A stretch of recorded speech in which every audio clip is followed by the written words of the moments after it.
Hello, ഈ പാഞ്ഞു വരുന്ന ബസ്സിൽ ഞാനൊരു യാത്ര പോവാണ്. ഒറ്റയ്ക്കല്ല, എൻ്റെ കൂടെ കുറേ കൂട്ടുകാരും ഉണ്ടായിരുന്നു.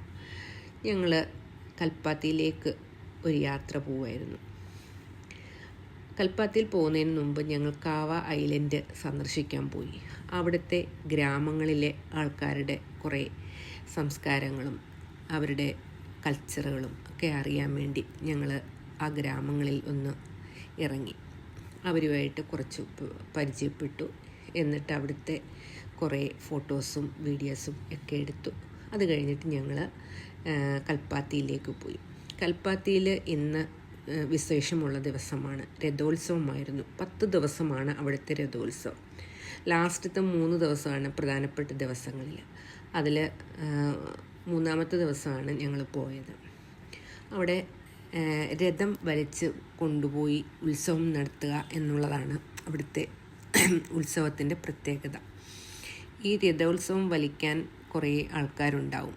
നേർച്ചകളൊക്കെ ചെയ്തിട്ട് വന്ന് അങ്ങനെ രഥോത്സവം വലിച്ച് കൊണ്ടുവന്ന് അവരുടെ തുടങ്ങുന്ന അമ്പലത്തിൽ നിന്ന് മറ്റൊരു അമ്പലം വരെ പോവും. എന്നിട്ട് എവിടെ നിന്നാണോ തുടങ്ങുന്നത് ആ അമ്പലത്തിൽ തിരിച്ചു കൊണ്ടുവന്ന് രഥങ്ങൾ നിർത്തിയിടും. ഞങ്ങളവിടെ പോയി ആ ഗ്രാമങ്ങളിലെ കുറച്ച് അഗ്രഹാരങ്ങളിലെ കുറച്ച് ആൾക്കാരുടെ സംസ്കാരവും അവരുമായിട്ട് കുറച്ച് സംസാരിക്കുകയും അവരുടെ ഈ രഥോത്സവത്തെക്കുറിച്ച് കുറച്ച് അറിയുകയും ഒക്കെ ചെയ്തു. എനിക്ക് ചരിത്രം പഠിച്ചപ്പം തൊട്ട് തുടങ്ങിയതാണ് ഈ കൽപ്പാത്തിയിലേക്കൊന്ന് വരണമെന്ന്.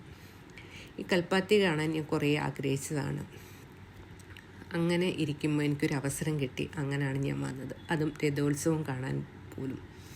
ഞങ്ങൾ കുറച്ച് പേരുണ്ടായിരുന്നു. ഞങ്ങൾ അവരുടെ ഓരോരുത്തരും ഓരോ ഭാഗത്തോട്ടും ഞങ്ങൾ യാത്ര ചെയ്തു. അവരുടെ കൾച്ചറുകൾ മനസ്സിലാക്കി, അവരുമായിട്ട് സംസാരിച്ചു. പിന്നെ എല്ലാം അതിലും നല്ല ബെസ്റ്റായിട്ടുള്ള കാര്യമെന്ന് പറഞ്ഞാൽ കുറച്ച് അവരുടേതായ സവിശേഷതകളുള്ള കുറച്ച് ഫുഡ് ഐറ്റംസ്, സാധനങ്ങൾ, അവർ സ്വന്തം കൈകൊണ്ടുണ്ടാക്കിയ സാധനങ്ങളൊക്കെ ഉണ്ട്. അതൊക്കെ കഴിച്ച് അവരുടെ ടേസ്റ്റുകളൊക്കെ മനസ്സിലാക്കാൻ കഴിഞ്ഞതിൽ സന്തോഷമുണ്ട്. ഇത് രഥമാണ്, വലിക്കുന്ന രഥമാണ്. ആദ്യം രഥം എല്ലാം ഒരുക്കി നിർത്തിയിട്ട് പിന്നീട് അത് ഓരോ ടൈമുണ്ട്, ടൈമിനനുസരിച്ച് വലിച്ചു കൊണ്ടുപോകും. അത് ഒരുക്കുന്നത് കുറേ ഫ്രൂട്ട്സ്, പഴങ്ങൾ, ഇതൊക്കെ വെച്ചിട്ടാണ് ഒരുക്കുന്നത്. അത് നമുക്ക് കാണാൻ പറ്റും. പിന്നീട് ഈ അമ്പലത്തിൻ്റെ ഫ്രണ്ടിലാണ് കൊണ്ടുവന്ന് നിർത്തിയിടുന്നത്. എൻ്റെ കൂടെ വന്നവരെല്ലാം അമ്പലത്തിൽ കയറി. ഞാൻ അവർക്ക് ഫോൺ കൊടുത്ത് വീഡിയോ എടുപ്പിച്ചു. പിന്നെ അത് കഴിഞ്ഞിട്ട് ഈ അമ്പലം സ്ഥിതി ചെയ്യുന്നത് കൽപ്പാത്തിപ്പുഴയുടെ തീരത്താണ്. നമ്മൾ കേട്ടിട്ടുണ്ടാവും ഒരുപാട് കൽപ്പാത്തിപ്പുഴയെ പറ്റി. ഇത് ഇപ്പം വെള്ളം കുറവാണ്. ഡാമിൽ വെള്ളം കൂടുമ്പം ശരിക്കും വെള്ളം കാണുന്നതാണ്. പിന്നെ അവിടുത്തെ സവിശേഷതകളൊക്കെ അറിഞ്ഞ് ആൾക്കാരുടെ കുറേ കച്ചവടം ചെയ്യുന്ന ആൾക്കാർ കുറച്ച് സാധനങ്ങൾ പർച്ചേസ് ചെയ്തു. അങ്ങനെ കുറേ ഞങ്ങൾ നടന്നു. ആ അഗ്രഹാരത്തിലൂടെ ഞങ്ങൾ കുറേ നടന്നു. അങ്ങനെ പിന്നെ അവിടുത്തെ ഫിൽറ്റർ കോഫിയും കുടിച്ചു. ഞങ്ങൾ ബോളിയും പായസവും കഴിച്ചിട്ട് ഞങ്ങൾ നേരെ ബസ്സിൽ കയറി യാത്ര തിരിച്ചു.